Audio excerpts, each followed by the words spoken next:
Talks of David Solomon, podcasts on topics ranging from Jewish history and the Bible to Jewish mysticism, philosophy and thought. To find out about David's talks, books and more, visit davidsolomon.online. And now, here's the lecture. I want to talk about these incredible stories. We're not going to get into the historicity of them per se. The rest of the talk will be historical, but just these first two or three women I want to talk about are come to us textually in different places. And what we do know about them is that they were important during the Hasmonean period. And what that tells us is that the Hasmonean period was a period where women were seen as powerful and informed and proactive figures on the world stage. What am I saying? I'm saying that in the Hasmonean era, the fact that these stories were circulating gives us a window into how they viewed the role of women in history. The first woman is Yehudit. We do not know the historical veracity of Yehudit. It is a book, the Book of Judith, which might have been originally written in Hebrew, was not included in the Tanakh. And when is the Book of Yehudit set? Those of you who are familiar with the Book of Yehudit, the Book of Yehudit is set way before. It is set here under the Assyrian occupation. Remember, it was the Persians that we spoke about defeated the Babylonians, but the Babylonians themselves had defeated the Assyrians. So we have a story that comes down to us that was very, very much circulating in the Hasmonean period, particularly at the beginning, to do with the revolt. And it is the Book of Yehudit, and Yehudit is a woman, obviously, like all these other women in Jewish history, very beautiful. And she was, the basic short of the story is that she and her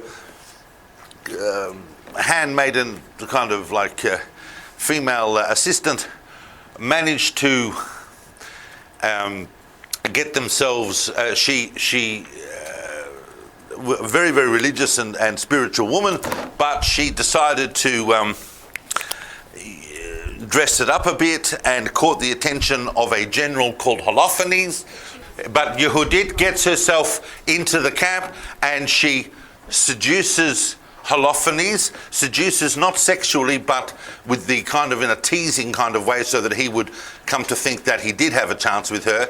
And he finds himself alone one night in his tent and he gets drunk. She feeds him cheese, very similar to the Yael story, and he falls asleep. She takes out his big clanking sword and she lops off his head. Then she puts her head in her bag and she and her servant hop-footed out of the camp.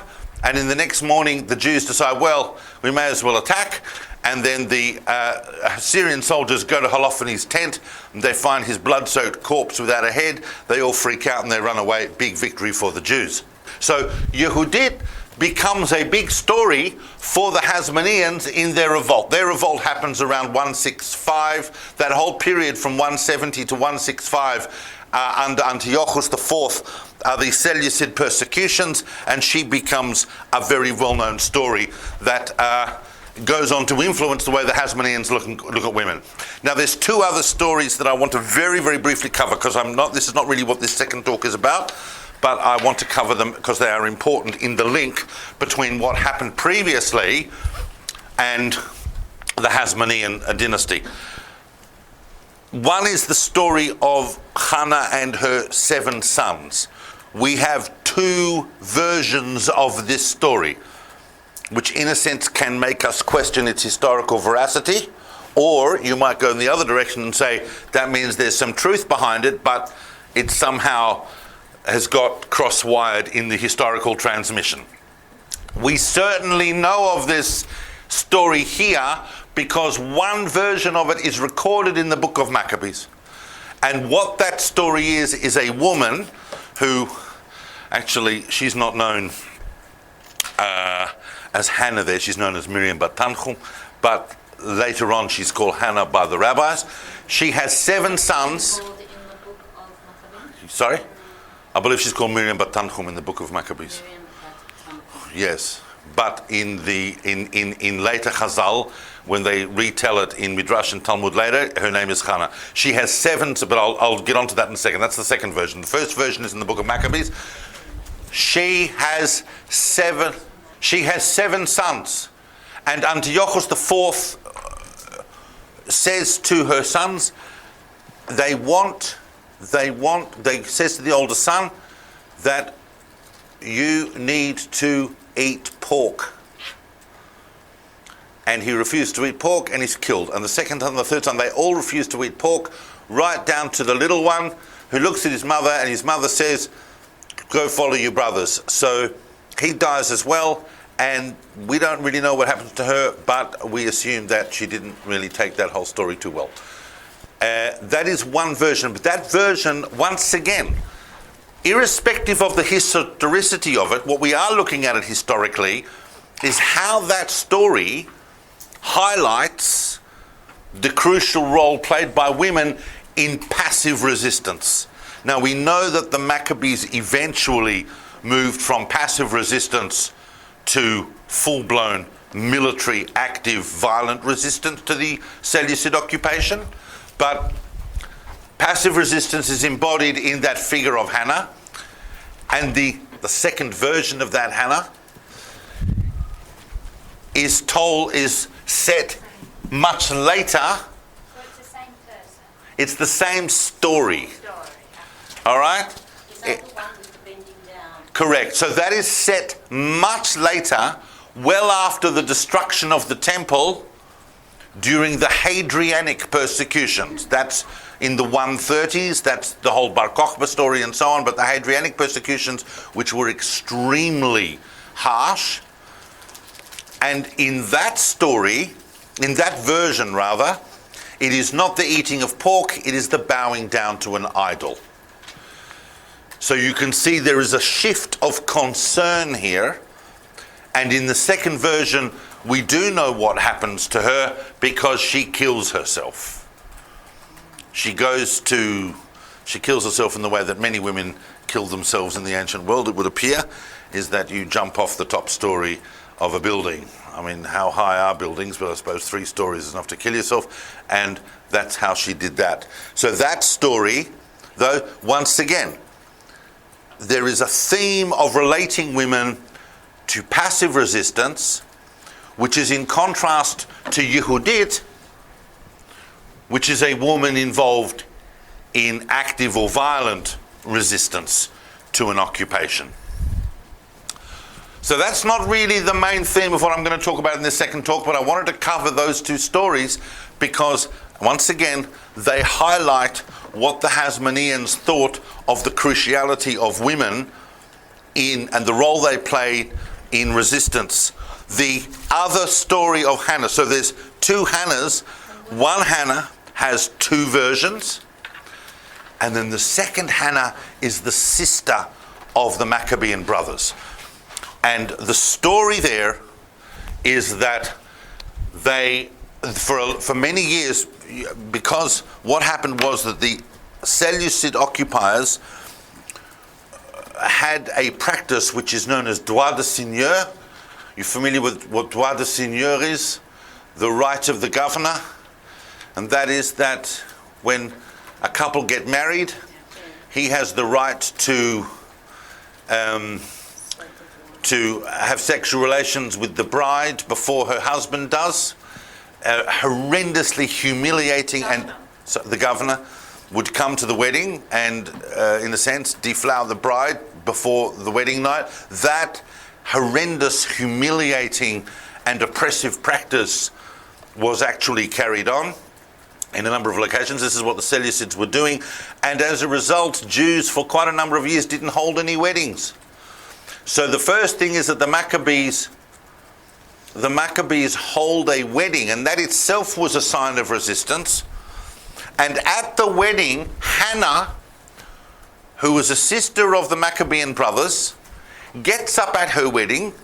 I mean, you've got to imagine this. How this would look. I mean, it would be no less startling then than if this happened even today in contemporary Melbourne. But she gets up at her wedding and she stands up in front of everyone. She says, I have some things to say, not giving a speech. And she rips open her dress and strips herself naked at her own wedding in front of all the guests. The brothers are outraged. They're going to rush up and kill her. And she said, it does not seem to concern you that the governor is going to come and have his way with me, but you're so worried about the fact that I appear naked in front of my family and friends. That story precipitated the revolt. Now we know that the classic story is, some dude came and offered a sacrifice in Modi'in and Matityahu killed him and all the rest of it. That was certainly one of the igniting flames of the revolt. But we're told in other literature as well, in Midrashic literature, that it was the story of Hannah, a woman doing this. Now, what's also fascinating about that, and without getting too much into it, because we have a lot to talk about in this talk, but the fascinating thing about that, there is still in society today the idea of, particularly allied with feminist thinking and with the role of women in passive and active protest, is the idea of the naked protest. You can see that in relation to furs. You see it in relation to what's the name of that group in Moscow, Pussy Riot, whatever it's called, right? And but right around the world there is this notion of the naked protest. Why? Because the naked female form is itself a statement and a form of protest and resistance against patriarchal oppression. Men in power want to cover women up, and so uncovering them, their self uncoverment is a form of protest. There are many issues there that I'm highlighting that are historically interesting, but for the Hasmoneans these were big stories. And the Hasmoneans generally raised the level of women. Now, here's where I'm going to start, and I'm going to take you on a bit of a trip here. I'm going to wipe this timeline, and I'm going to zoom in even further. All right? And we'll call this 100. So this is minus 100, and this is 0. All right? Hopefully this will give us a bit more room to work with. Hanukkah. Yep. Approx minus 165. But it's not all over Ridrova then, as you know. The next 20 or 30 years, there's a lot of archiparchiut. They're going back and forth with the Greeks, with other considerations. But basically, by the time you get to around 140, 135, the Hasmonean dynasty has managed to establish a fairly secure and completely independent republic. Everybody follow that? So you have Yehuda, and Yehuda is killed, and then you have Yonatan. Yonatan is killed, and Yonatan is succeeded by Shimon. Yeah, and then Shimon is succeeded in around... Shimon is not yet calling himself king, but he is Kohen Gadol, and he is definitive ruler. He's minting his own coins. Everybody is aware that there is a completely independent kind of priestly republic entity in Judea. No one is really ruling over Shimon. And when Shimon dies, Shimon is succeeded by his son. He is followed by his son. His son is Yochanan Hyrcanus. John Hyrcanus. Yochanan Hyrcanus is a big ruler. Now, he also didn't call himself king, but he was effectively king in almost everything but name. He was high priest, he was tetrarch, he was the absolute ruler of Judea, and he had no overlords, no Greeks, no Romans, no Persians, no nothing. It was a completely autonomous, independent regime. Yochanan Hyrcanus died in 103, minus 103, and what happened then? He was succeeded by his son, Yehuda Aristobulus the First. He didn't call himself Yehuda Aristobulus the First, obviously. He was just succeeded by Yehuda Aristobulus. He was just going to Yehuda Aristobulus. And Yehuda Aristobulus was an absolute, what's the word? Asshole. He put his brothers and his mother in prison, which is a despicable practice common throughout the ancient world amongst Oriental despots, so that they will not provide any threats or competition to his rule. Now, I've got to tell you, and he let his mother starve to death in prison. I've got to tell you, it is very bad karma if you let a Jewish mother starve to death in prison. Yehuda Aristobulus himself, after a year, suffered a terrible and agonizing illness that killed him. When he died, and he would have died when? Well, around 102. Yeah, but he came to the throne, let's say, in 103, and he died in 102. When he died, the question was, and he was childless. So who was going to succeed him? Very good, but how? Because his wife, Yehuda Aristobulus' wife, a woman we know as, well, she's known in English as Salome Alexandra, but we know her as Shlom Tzion. We know her as Shlom Tzion HaMalka. When you walk around Tel Aviv or Yerushalayim and you see a street called Rehov Shlom Tzion HaMalka, this is not just a random street.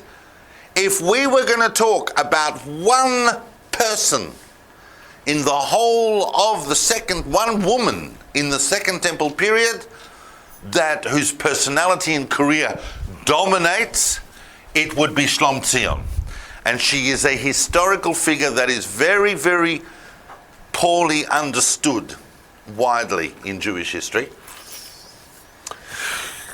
Shlom Tzion was married to Yehuda Aristobulus, and when he died after only a year in power, she went to the prison and she released his brothers, and she married one of them. She married Alexander Yanai.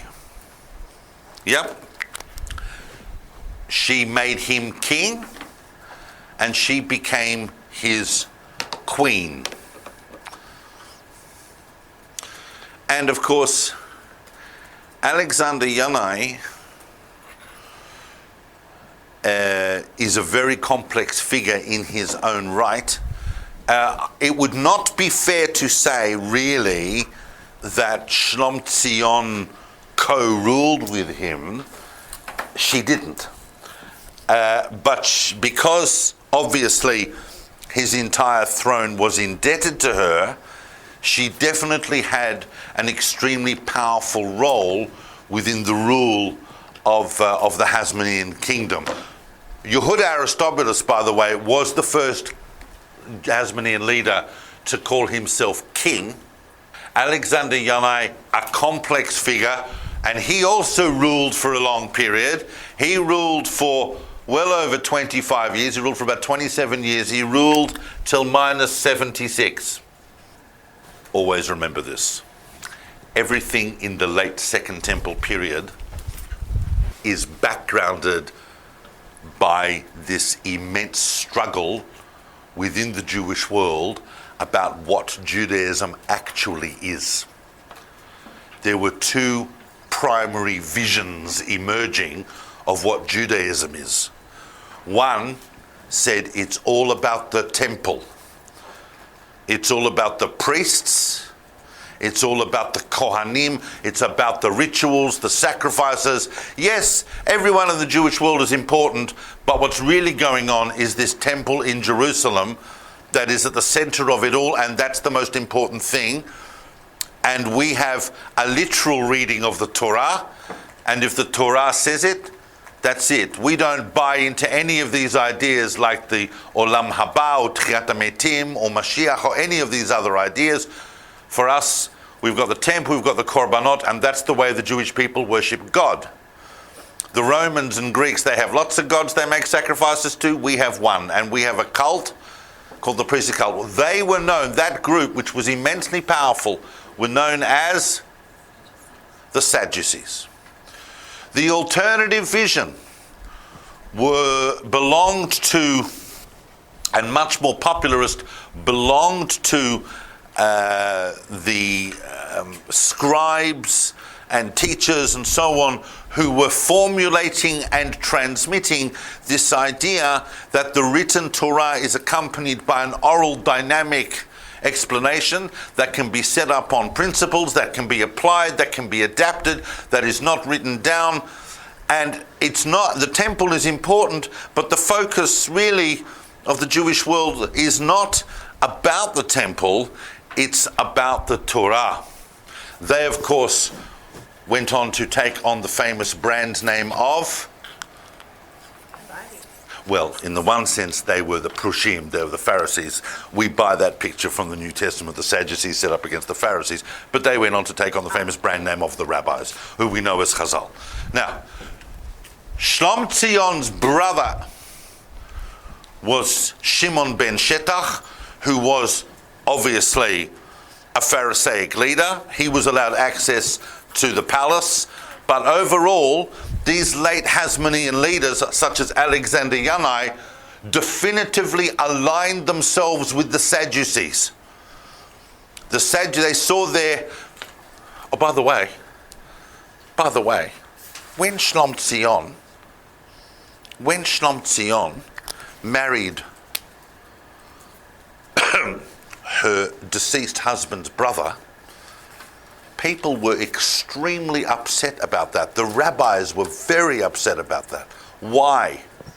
Don't we have a law that says that in the Torah that says that if a man dies childless, then his widow marries his brother? Why were the rabbis upset about that? Because that law does not apply to a Kohen Gadol. A Kohen Gadol. And Alexander Yanai, as with all the other Hasmonean rulers to this point, were calling themselves Kohen Gadol and acted in that capacity. It was a priestly kingdom. The Kohen Gadol was the head of state. And the Kohen Gadol can't even marry a widow, can only marry a Betulah. Now, but nevertheless, she married him. He aligned himself with the Sadducees, that famous incident that you would have read about, that you would be familiar with Alexander Yanai. If you only know one story from Alexander Yanai, it will be this one. And that is what? That is the story of the famous episode that is historically true. It's recorded in numerous places. Josephus writes about it, everybody writes about it. Alexander Yanai coming to the temple on Sukkot. You familiar with that? Just to give you an idea of the depth of this. He comes to the temple on Sukkot, and on Sukkot in the temple they had a famous festival called Simchat Bet HaShoeva. It was like a massive water fight, right? He comes and he says, we're not doing Simchat Bet HaShoeva this year. That's a Pharisaic nonsense. And 5,000 people in the courtyard of the temple pelted the king with their etrogs. In response to which, Alexander Yanai turned around to his soldiers and his militia and he said, slaughter them all. And 5,000 people died in the temple courtyard on that day. He then went and effected a civil war against the Pharisaic factions, including the crucifixion of 800 Pharisaic leaders. An entire generation of rabbinic intelligentsia were wiped out by a Jewish king. People who today extol the territorial ambitions of Alexander Yanai and say we need a leader like that should be wary. That is not the message that we send through history. Alexander Yanai carries a war against the Prushim, against the rabbinic factions. As I said, his brother-in-law, Shlom Tzion's husband, brother, is still allowed access to the palace, but it is an extremely tense time. And in minus 76, Alexander Yanai dies. Now they have two sons. They actually have three sons, but they're two main sons. Sorry, what year was that? 76, minus 76. Shlom Tzion, she's married to Alexander Yanai, right?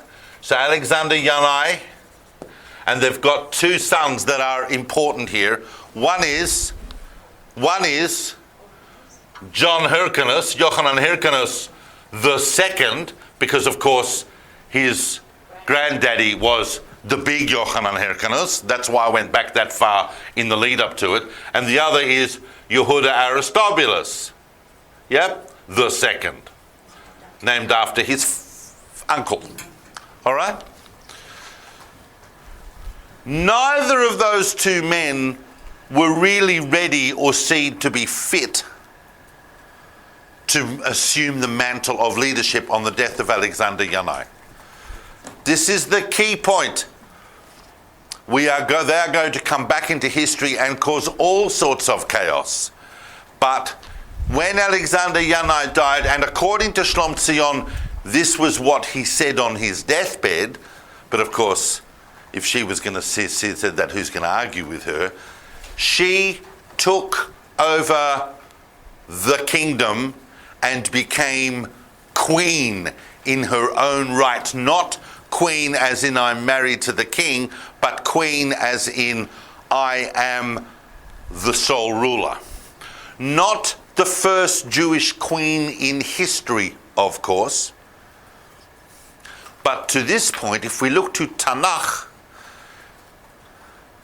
our previous experiments with queens had not gone so well. Who am I thinking of? Atalia.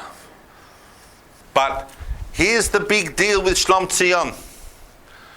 Shlom Tzion ruled, unfortunately, for only 9 years.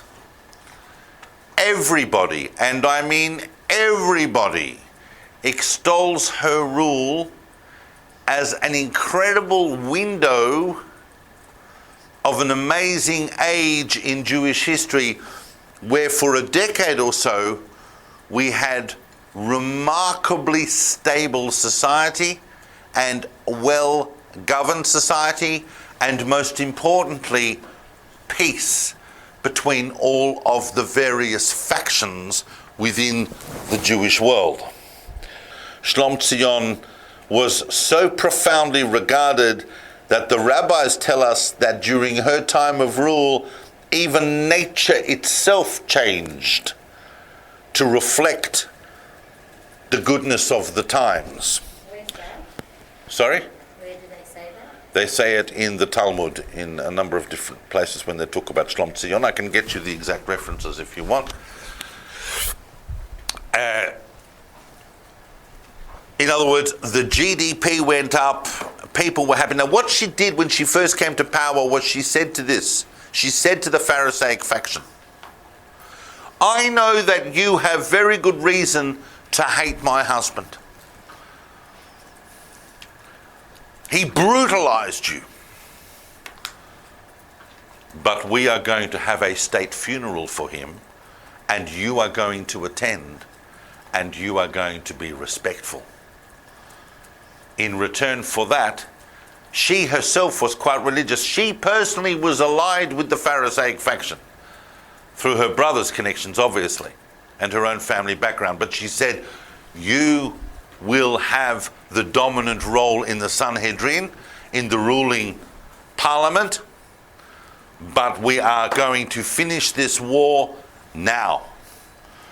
And the only way I can do that is by understanding the importance of symbol. And at that state funeral, because he was a king in Israel, you didn't like him, but he was king. And you're going to come and you're going to attend. This was a massive turning point. It's also a massive turning point in the way, in realizing the importance of symbols when it comes to reconciliation. Shlom Tzion was an incredible ruler and a standout figure in the whole of Second Temple history. It's kind of like she was the culmination of everything that the Hasmonean dynasty had been working towards. But I do not believe, and most historians do not believe, that Shlom Tzion would have been able to effect this kind of rule and been able to come to power if not for what we had been speaking about earlier, which is the whole Hasmonean ideology of the rise of women. That comes back to what I said in the first talk when I talked about, and I'm not going to go over this again, but when we talked about a possible date of composition for Esther as being as late as the Hasmonean period, it underscores the whole of the circulation of stories about Yehudit and about Hannah in relation to women. So the idea that a queen would come to power here does not overly surprise us and did not surprise the Hasmoneans, and in a sense was seen by the society as kind of a natural development. But it's not enough that all of that background would justify her rise to power. She also had to govern well. She was in her own right an outstanding queen, and the application of the principles of governance were amazing under the rule of Shlom Tzion. Anyone who wants to research that independently will find that this is kind of like the ultimate rule of the Second Temple. A completely independent Yehudah under a queen whose constant striving was for the betterment of society, not territorial acquisition. She did not make the territorial wars that her ex-husband, that her deceased husband was making. She did do one defensive campaign against Damascus, but for all of her rule, she wasn't interested in military campaigns. She was interested in the welfare and peace and productivity of her society. This was a total shift. Not the classic Oriental despot that we had seen, which the Hasmonean kings had tried to emulate, but a different sort of rule. Unfortunately, when Shlom Tzion died is when the land of Israel became plunged into a civil war between these two figures. The land of Israel was plunged into that civil war for 4 years between the surviving sons of Shlom Tzion, eventually leading to the invitation of the Romans to come in around minus 63. But at a certain point in that civil war, there was a truce. And in that truce, they decided that one way that might be possible to fix up this power struggle was through a marriage. And the daughter of Yochanan Hyrcanus married the son of Yehuda Aristobulus. It didn't work. It didn't work, the uniting of these two houses, but it's an important fact to remember. I'm going to come back to it. But I just want to refresh it and background us again. Back here, in the heyday of Yochanan Hyrcanus I, you see, the Hasmoneans made some awful mistakes. And one is that back here under Yochanan Hyrcanus, the state of Yehudah forcibly converted an entire neighboring nation called the Idumeans. They basically circumcised all the men and threw the entire nation in the River Jordan and said, there's your mikvah, and you're all now Jewish. It would be exactly the same as if we, in 1967, after conquering the West Bank of Yehudah and Shomron, had said to all of the Palestinians living there, you're now Jewish. When Yochanan Hyrcanus did it, that had some very bad karma. One of the descendants of that conversion rose to a position of tremendous power under Yochanan Hyrcanus II, who was fighting this civil war and who eventually Pompey awarded the power to, so that during the 50s, the minus 50s, Yochanan Hyrcanus, who's not allowed to be called king, is now subservient to Rome because independence has ended, but he has a very strong advisor who is an Idumean descendant from that conversion. That survivor and that advisor to John Hyrcanus II is Antipater. Antipater was a very powerful ruler. Antipater has a son. That son, for most of the 50s and 40s, is running around in the north of Israel, in the Galil, with his own private militia causing havoc. He is, of course, at one point summoned by the Sanhedrin. He turns up at the Sanhedrin with 25 henchmen and totally cows the Sanhedrin into submission. They were actually going to censure and even punish him for his brutalization of the north of Israel, but he turns up with his own private militia of the Sanhedrin and bullies them. In the whole chaos and mess that happens in the latter years of Yochanan Hyrcanus II's not so effective rule, this individual rises to power, and in the vacuum around about the year 40-41, he seizes power over the whole area of Israel. His name is Herod. Now,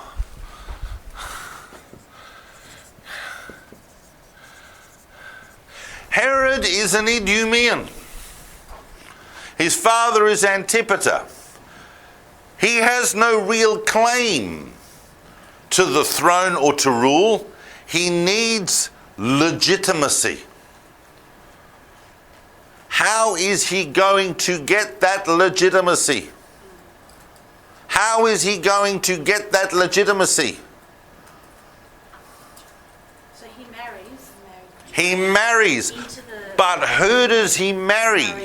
He has to marry Bullseye, the child of that union of the pact. That union that back here in the 60s, 25 years earlier, had been organized as a peace truce that never happened. They had a daughter, and that daughter is Miriam, who we know as, well, she's known in English as Mariamne the First, but this is Miriam ha-Hashmonait, because she was total, she had every single drop of her blood was total pure Hasmonean royalty. Her grandfather, her two grandfathers were Yochanan Hyrcanus and Yehuda Aristobulus. Now, it also didn't hurt Miriam's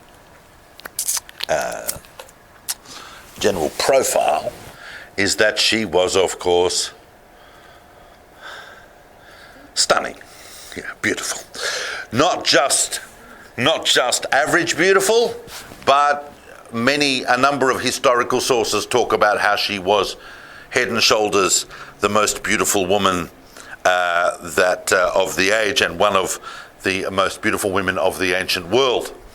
Herod, of course, was completely besotted with her, apart from the fact that he saw it as deeply in his political interest. Now, she was betrothed to Herod from a very early age.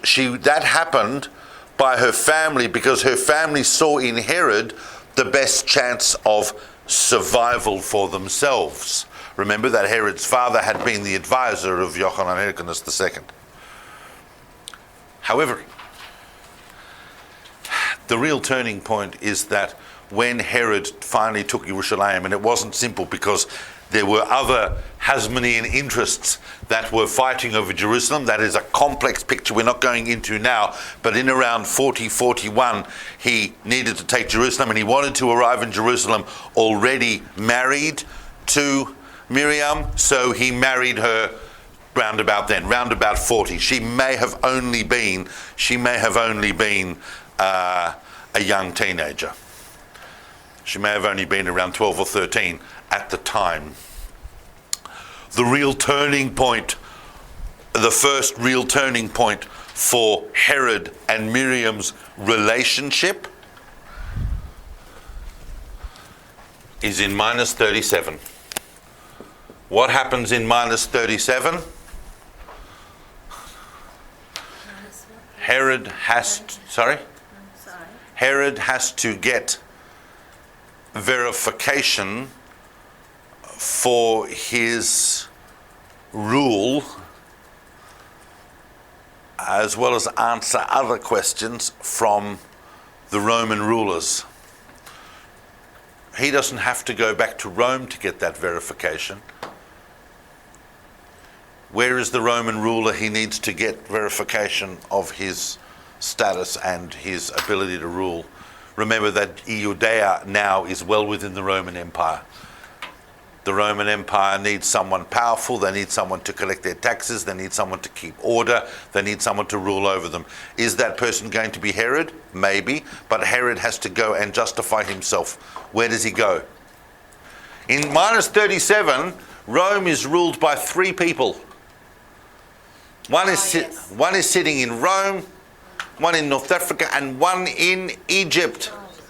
He has to go and see Mark Antony. Mark Antony, at the time, of course, part of the triumvirate, is sitting with Cleopatra in Egypt. Herod goes to Mark Antony. When he goes to see Mark Antony, he takes Miriam and he installs her under guard with her family in Masada. He puts them in Masada, and he says to the guy looking after them, if Mark Antony kills me, because he's either going to appoint me king or he's going to kill me, kill them. Right now, Herod is at Mark Antony, and he has left that rule with his guard, a guy called Joseph, and Joseph stupidly, he ends up telling Miriam this, and then tries to cover it up by saying, oh, it's only because Herod loves you so much. Anyway, obviously when Herod came back, she totally lost it at him. He had Joseph killed. What is amazing is that we have this story twice, because it happened twice. Remember what happened to Mark Antony? No, he killed himself, right? Why did he kill himself? Because he lost the Battle of Actium. The Battle of Actium in minus 31 is a big turning point in history. He lost to Octavian. Octavian went on to become Augustus. He lost. Herod now has to go and present himself before Augustus, the guy who famously said it would be better to be Herod's dog than one of his family members. Once again, he installs Miriam and he says to the guards, if Octavian kills me, kill her. And it was following that event where she found that out again. And Herod actually accused her of infidelity with the guy that had been in charge of looking after her, a charge that is very unlikely to be true. Remember that Miriam hated Herod. She hated him because he'd killed most of her family. She had a brother that was very popular. Cleopatra liked the Hasmonean family. She got the brother appointed Kohen Gadol. Herod had him drowned in the pool because he was becoming too popular. That was one of the things he had to answer to Mark Antony on those charges. But in the end, in minus 29, Herod had Miriam Hashmonait executed. He so deeply regretted having done that he spent the rest of his life, in a sense, mourning for her. He certainly was depression inconsolable for months afterwards because he had done that, but he did it. Remember that Herod was a very effective ruler, but he was one of the biggest psychos ever to rule over the Jewish people. He killed everybody that he thought was even remotely a threat.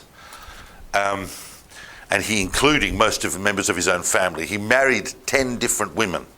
Miriam Hashmonait is the first and probably the one that Herod loved the most. The rabbis comment on this. They tell us, the rabbis don't hold back. They tell us that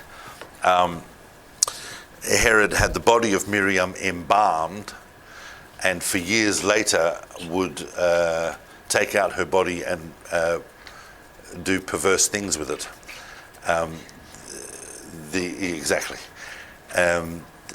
Which might actually say more about the rabbis than about the historical veracity of that. But certainly Herod was deeply conflicted about his relationship with Miriam Hashmonait.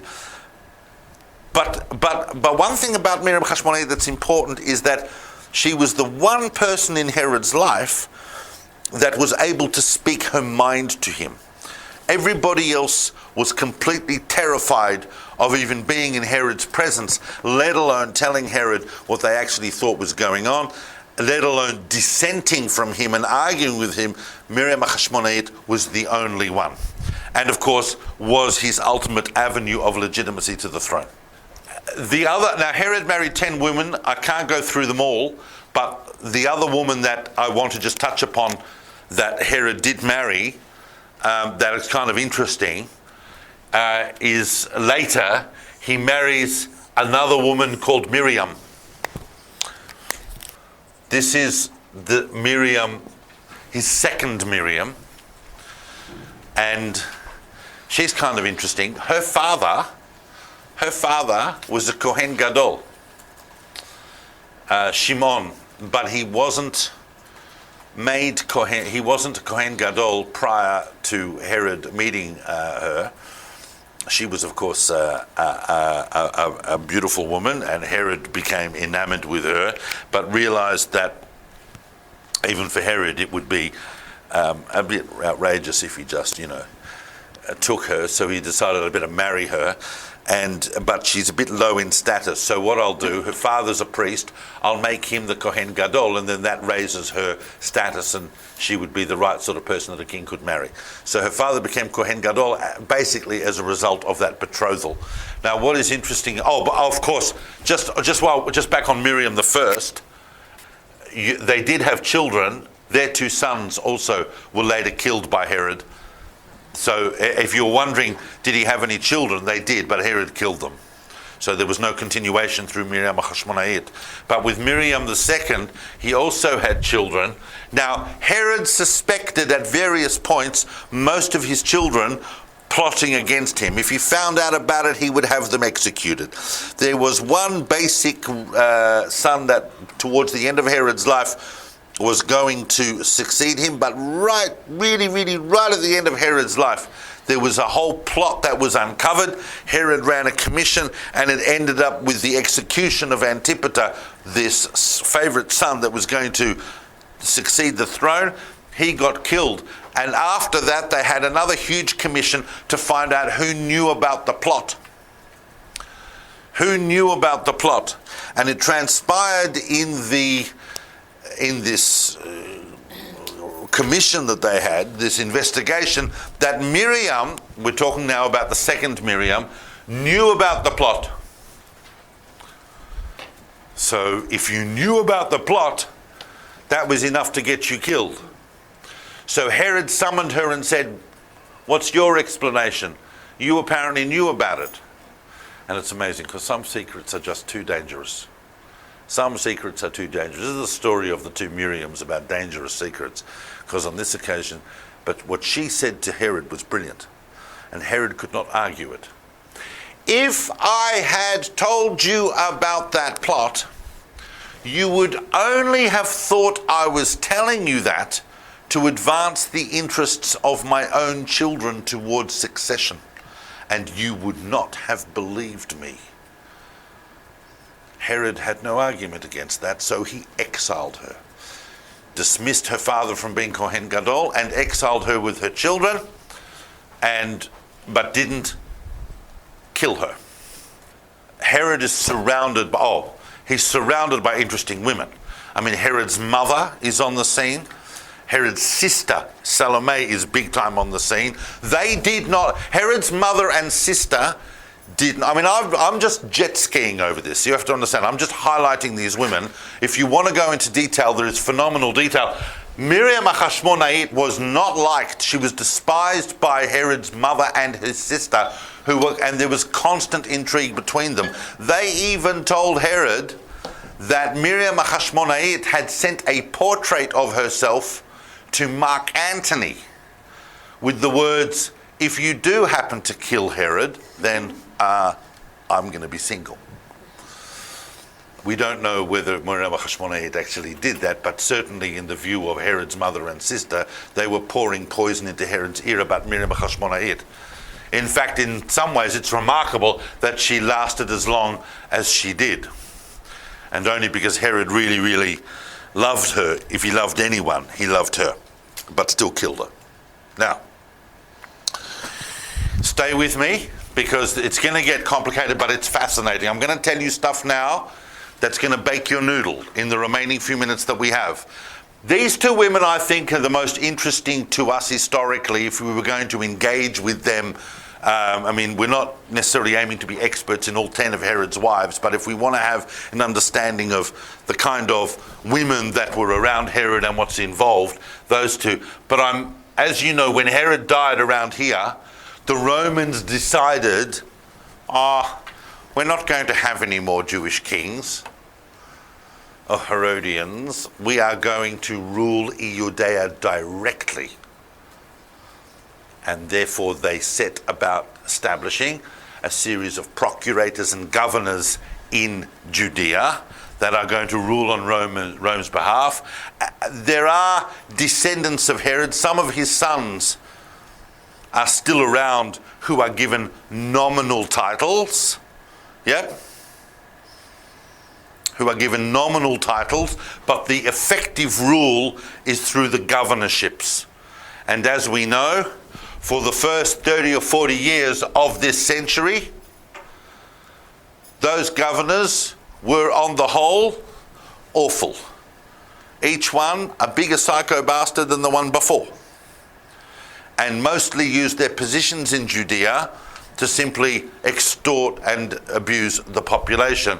That's basically the story going right up to the big revolt in 66. There's no question that it is the constant harassment by these governors of the population, as well as the military occupation of Judea, that was so awful to the population. We could spend hours, of course, talking about all this, but that's not what I want to touch upon today. I'm talking about women. However, there was a window in that of something different, because obviously Augustus died, and he was followed by, as Emperor of Rome, he was followed by, who came out? Who's anyone familiar with Roman history? Who followed Augustus? Tiberius. After Tiberius, Gaius Caligula. So the interesting thing about Gaius is that when Gaius became emperor, he went, he had been at school with a Herodian. The Herodian boys were sent to Rome for their education. It's a little bit like the way today, Saudi princes will get educated at Oxford, right? Or Cambridge. Herodian boys were sent to Rome for school. So Gaius was at school with a grandson of Herod. So that when Gaius got to the throne, he said to his old school chum, with whom he'd been very friendly at school, a young man called, when I say it, you're going to go, ah. A young man called Agrippa. He said to Agrippa, Agrippa, my old school chum, why don't you go back to Judea and not only rule it, I'm going to make you king. We're going to reinstitute the Herodian kingship. So Agrippa, who was hanging out in Rome just being a dude, went back to Jerusalem and started being king. So we had a window here. And then what happened? In 39, Gaius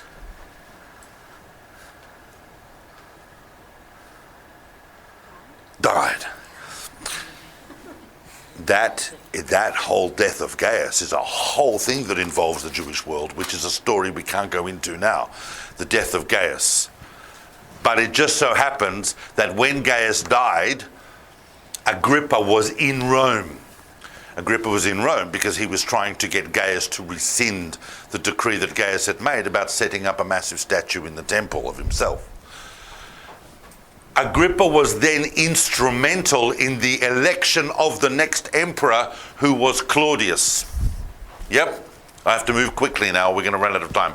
Claudius said to Agrippa, because you were so instrumental in becoming emperor, you can go back to Judea and I'm going to give you even more territory and more powers. So in fact, in the window of around about year 40 to 44, we had once again a fully restored Jewish king, except this time, unlike Herod, Agrippa was a good guy. And not only was he a good guy, the rabbis liked him. He never actually broke halakha in public.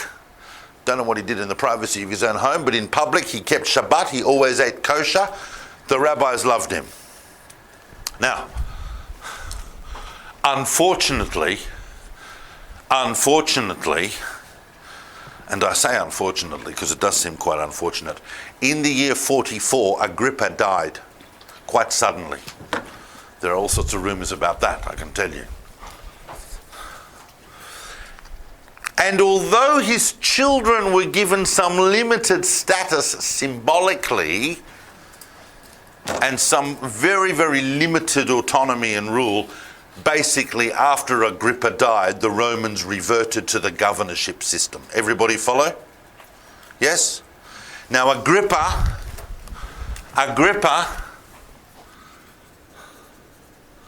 had three kids, but maybe more, but the three are very, very important to us. One was his son Agrippa, who we know as Agrippa II, and his daughter, who is one of the most fascinating women in Jewish history, full stop, and who I have exactly about 9 minutes to talk about. So I'm going to talk quickly, and I want you to focus on this, because if you do not know this woman, you need to. Anyone know who I'm about to talk about? She's known by several names. She's known by the name Berenice. She's also known by her Roman name, Julia Crispina. She has a Hebrew name, but it's not coming to me at the moment. Berenice was unlucky in marriage. She had a sister, Drusilla, who I'll talk about in a second. Drusilla had the looks. Berenice had the smarts. But she was unlucky in love. A bit of a tortured personality. She got married off several times. She actually ended up in 3 different marriages. One of those marriages was to a guy called Marcus Alexander from Alexandria, whose brother was Julius Tiberius Alexander. Does anyone know who Julius Tiberius Alexander was? Julius Tiberius Alexander was a Jewish boy from Alexandria who rose up in the Roman army to become second in command to Titus at the destruction of Jerusalem. That marriage didn't work out, or he died. She got married a third time, but at the end of the day, unlucky in love, her marriages didn't work out. She ended up back in Jerusalem, living at the palace with her brother Agrippa II, and pretty much co-ruling with him. There are rumours, and they're awful, nasty rumours, but apparently everybody in the ancient world was talking about them, that Agrippa and Berenice were doing it. But there were so many rumours of incest about different types of royal families that we're very, very advised not to really pay too much attention to that, but all historians refer to that these rumours were going around. She nevertheless was very close to her brother, and they were living in the palace together during the very tumultuous years of 65-66, because in 65 and 66, as you know, is the breakout of the Great Revolt. And Cestius Gallus, the Roman legate in Syria, sends in an entire legion that gets wiped out by the rebellion army. In 66, the provisional government of Judea, a Jewish government, is set up, combined of centrists, some moderates and some hardliners, but mostly headed by moderates. And that is when they decide that they need to fortify Jerusalem, because they know that the Romans are going to respond very, very forcefully. And of course they do. The emperor at the time is who? Correct. And Nero sends his top soldier. Who's his top soldier in the entire Roman Empire? Vespasian. And he sends Vespasian with 6 legions, 60,000 troops. In fact, of course, he comes with 4 or 5, but he's joined by his son, who's in Damascus with a couple of legions, and that is Titus. So Titus and Vespasian come into the land of Israel with 6 legions plus all of the other accoutrements that would carry with them, and they systematically destroy the defences set up by the provisional government. Just as a side question, who was in charge of who was commander of the northern defence sent by the provisional government against the Romans in the First Great Revolt? Correct, Josephus. Josephus obviously surrendered. All the resistance crumbled. There are riots in Jerusalem against the Herodians. Berenice actually went down and addressed the crowd in Jerusalem and tried to remind them that actually they were kind of the good guys, because they remember how much you liked our father, and we are just trying to do the best, and but the more that you try and fight the Romans, the worse it's going to be. Why don't we try and make some kind of pact with them, and maybe they'll save Jerusalem.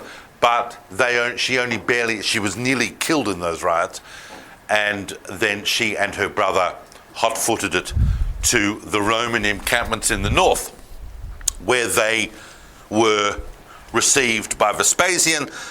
And at the end of the day, the Herodians are Roman allies, and so basically they were on the Vespasian side of it. Remember, Vespasian and Titus were not running an anti-Semitic campaign. They were simply carrying out a law and order exercise on behalf of the Roman Empire. So the Herodian kings, who had always sided with Rome, would be perfectly understandable that they would go over to the Roman camp, as did Josephus, because the Herodians always believed that an alliance with Rome was in the best interests of the Jewish people. That's how you understand the whole Herodian mindset. However, the big deal is this. When Berenice saw Titus, and when Titus saw Berenice, they totally fell in love. And the whole backgrounded by the whole of the destruction of Israel, leading up to the siege of Jerusalem in 68, leading up eventually to the destruction of the Bet HaMikdash in 70. The whole thing is just a background to this love affair that was being carried on by Berenice and Titus. It's bizarre. If you were making a film of it, and they should, right? While the Roman army is just destroying everything, this whole love affair is going on, right? Now, what is amazing is that people don't realize Titus, who ends up destroying the temple, is having an affair with a Herodian princess this entire time. Obviously, we know that in 68, which was the year of the four emperors, ends up with Vespasian going back to Rome. Vespasian goes back to Rome to become emperor, and Titus finishes the job. When Titus destroys Jerusalem and destroys the temple, according to some historians, including Josephus, by accident, he stays in Israel, in the land of Israel for a little while to help clean up things, but eventually Titus goes back to Rome to have his big procession, Arch of Titus, etc. The climate in Rome was a little bit prickly.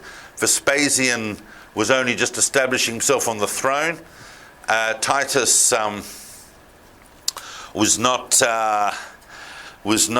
in a position to bring Berenice, but as soon as he could, about 3 years later, Berenice went to Rome, and the relationship continued and the affair continued full ball to the point where Vespasian dies, Titus becomes emperor, and it effectively looks like Berenice is going to become the Empress of Rome.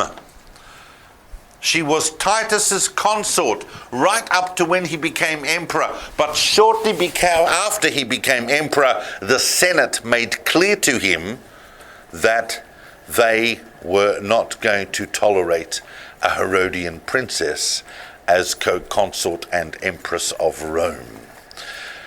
And when Josephus and others write about this, we know that because Josephus was right there, because Josephus was living in Rome while all this was going on. Remember that Josephus had gone back to Rome with the Flavians. Berenice is extremely important. And she's important also because she demonstrates, in contrary position to what a lot of people believe, and I certainly believe when I grew up, when I was growing up and studying in yeshivot and things like that, and hearing how Chazal talk about Titus and all the punishments and what a horrible Rasha and anti-Semite and everything like that, I grew up thinking Titus is one of the biggest anti-Semites in the world, but he wasn't. He was simply carrying out a law and order thing. And in fact, when Titus became ruler, unfortunately Titus didn't rule for too long because they killed him, probably Domitian, his brother. But Titus was a good ruler, and he had no problem with Jews. He got on with Josephus, he got on with Berenice, he got on with the Herodian family. I'm saying this because it's a bit of a revision, a bit of startling revision that I'm indulging in here, but in a way, I want you to go into the story of Berenice because it is absolutely, utterly fascinating. By the way, Berenice's sister Drusilla also married a couple of different times, 3 times. She married one guy, she was destined to marry one client king. You know, there's 2 big powers in the ancient world, Rome and Parthia, and you have these different client kingdoms. She was married off to a client king, but he refused to accept Judaism, which was a condition of her father's. Then they settled, okay, you can marry someone, but he has to agree to get circumcised. This guy, another client king, got circumcised for her because she was so beautiful, he thought it's worth getting circumcised for her. It's a strange reason to get circumcised. But eventually that marriage broke down, and eventually she ends up marrying Antonius Felix. Antonius Felix, who of course was one of the awful governors of Judea. Eventually she left him and that's where she's mentioned in the New Testament, because she was there at the trial of Saul of Tarsus.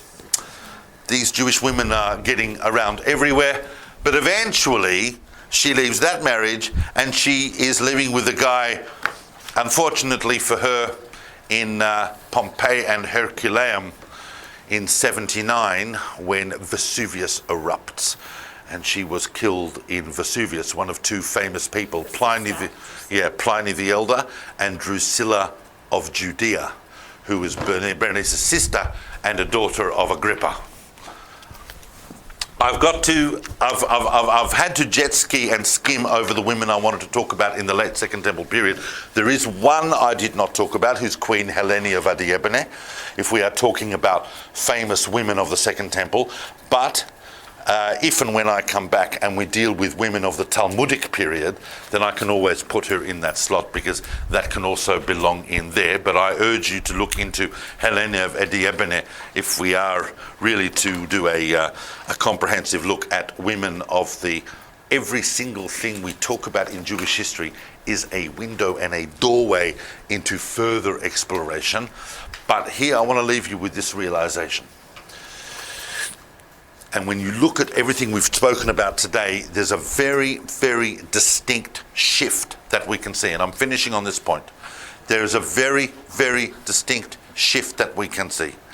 And that is between the role and empowerment and status of women under the Persian, the Greek to some extent, and particularly the Hasmonean periods versus the Roman. And the reversion in the Roman rule to seeing women simply as acquisitions that are used to cement alliances. Women are really only becoming powerful in the Roman world by virtue of being married to someone, not necessarily in their own right. And women are seen...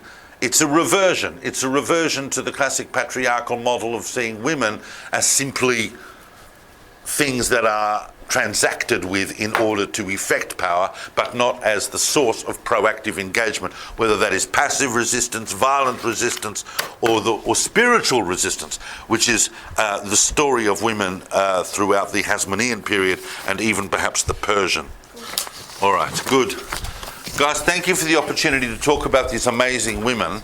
I have to tell you that, and I am annoyed I didn't talk about Helene of Adiabene, because she is an astonishing individual, a client queen that became utterly dedicated to the Jewish people in the early decades of the first century.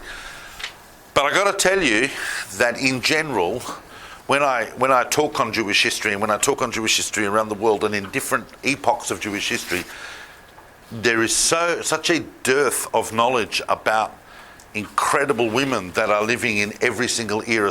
But the women we've spoken about today are vital and important, and I hope that in the course of your teaching, you manage to transmit some of that passion and some of that knowledge to your students. All right, no worries.